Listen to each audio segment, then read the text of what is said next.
Chapter 1, Laying Plans. Tsao Kung, in defining the meaning of the Chinese for the title of this chapter, says it refers to the deliberations in the temple selected by the general for his temporary use, or as we should say, in his tent. C. Section 26. 1. Sun Tzu said, "The art of war is of vital importance to the state." 2. It is a matter of life and death, a road either to safety or to ruin. Hence it is a subject of inquiry which can on no account be neglected. 3. The art of war, then, is governed by 5 constant factors, to be taken into account in one's deliberations, when seeking to determine the conditions obtaining in the field. 4. These are, 1. The moral law, 2. Heaven, 3. Earth, 4. The commander, 5. Method and discipline. It appears from what follows that Sun Tzu means by moral law a principle of harmony, not unlike the Tao of Lao Tzu in its moral aspect. One might be tempted to render it by morale, were it not considered as an attribute of the ruler in section 13. 5, 6. The moral law causes the people to be in complete accord with their ruler, so that they will follow him regardless of their lives, undismayed by any danger. Tu Yu quotes Wang Tzu as saying, "Without constant practice, the officers will be nervous and undecided when mustering for battle. Without constant practice, the general will be wavering and irresolute when the crisis is at hand." 7. Heaven signifies night and day, cold and heat, times and seasons.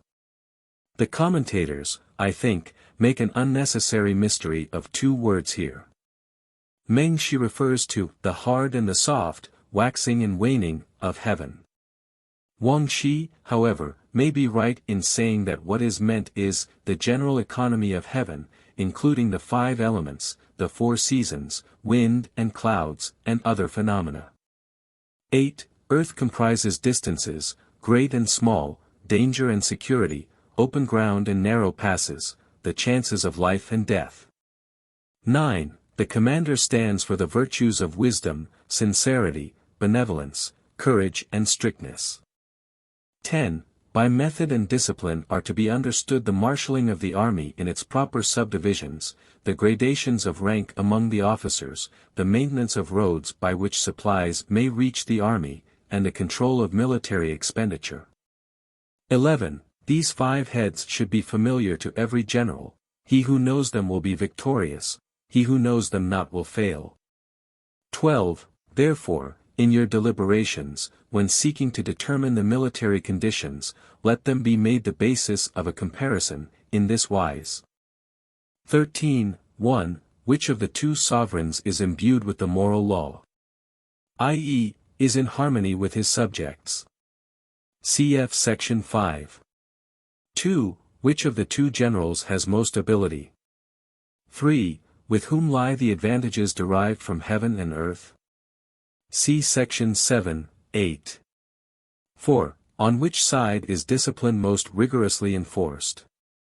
Tu Mu alludes to the remarkable story of Tsao, AD 155 to 220, who was such a strict disciplinarian that once, in accordance with his own severe regulations against injury to standing crops, he condemned himself to death for having allowed his horse to shy into a field of corn. However, in lieu of losing his head, he was persuaded to satisfy his sense of justice by cutting off his hair. Tsao's own comment on the present passage is characteristically curt: "When you lay down a law, see that it is not disobeyed. If it is disobeyed, the offender must be put to death." 5. Which army is the stronger? Morally as well as physically. As Mei Yao Chien puts it, freely rendered, esprit de corps and big battalions. 6. On which side are officers and men more highly trained? Tu Yu quotes Wang Tzu as saying, "Without constant practice, the officers will be nervous and undecided when mustering for battle. Without constant practice, the general will be wavering and irresolute when the crisis is at hand." 7. In which army is there the greater constancy both in reward and punishment? On which side is there the most absolute certainty that merit will be properly rewarded and misdeeds summarily punished? 14. By means of these 7 considerations I can forecast victory or defeat. 15. The general that hearkens to my counsel and acts upon it, will conquer, let such a one be retained in command. The general that hearkens not to my counsel nor acts upon it, will suffer defeat, let such a one be dismissed. The form of this paragraph reminds us that Sun Tzu's treatise was composed expressly for the benefit of his patron Ho Lu, king of the Wu state. 16. While heeding the profit of my counsel, avail yourself also of any helpful circumstances over and beyond the ordinary rules. 17. According as circumstances are favorable, one should modify one's plans. Sun Tzu, as a practical soldier, will have none of the bookish theoric. He cautions us here not to pin our faith to abstract principles, for, as Chang Yu puts it, while the main laws of strategy can be stated clearly enough for the benefit of all and sundry, you must be guided by the actions of the enemy in attempting to secure a favorable position in actual warfare. On the eve of the Battle of Waterloo, Lord Uxbridge, commanding the cavalry, went to the Duke of Wellington in order to learn what his plans and calculations were for the morrow, because, as he explained, he might suddenly find himself commander-in-chief and would be unable to frame new plans in a critical moment. The Duke listened quietly and then said, "Who will attack the first tomorrow, I or Bonaparte?" "Bonaparte," replied Lord Uxbridge.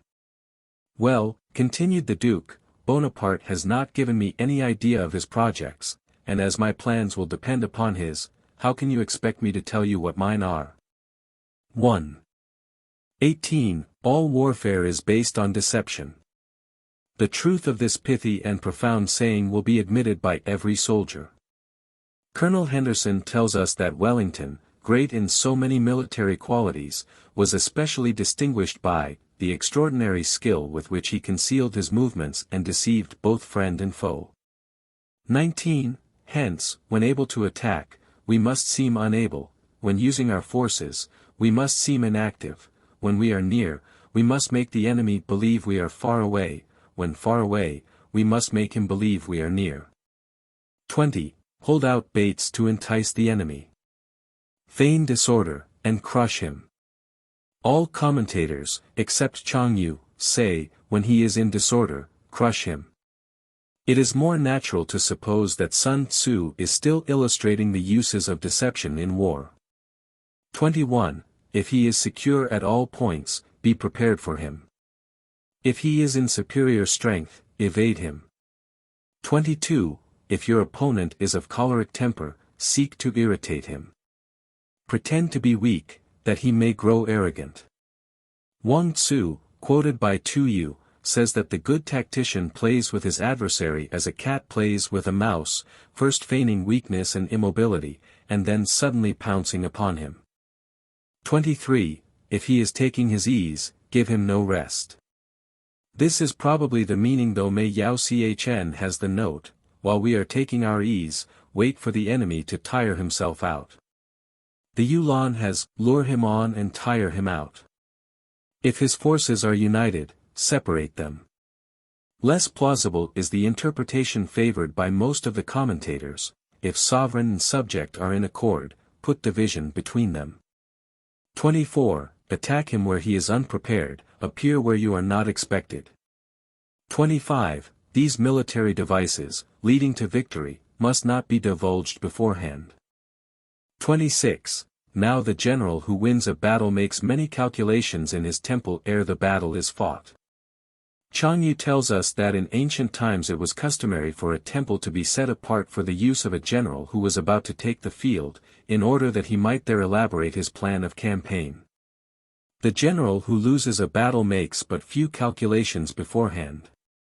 Thus do many calculations lead to victory, and few calculations to defeat, how much more no calculation at all. It is by attention to this point that I can foresee who is likely to win or lose. 1. Words on Wellington, by Sir W. Fraser.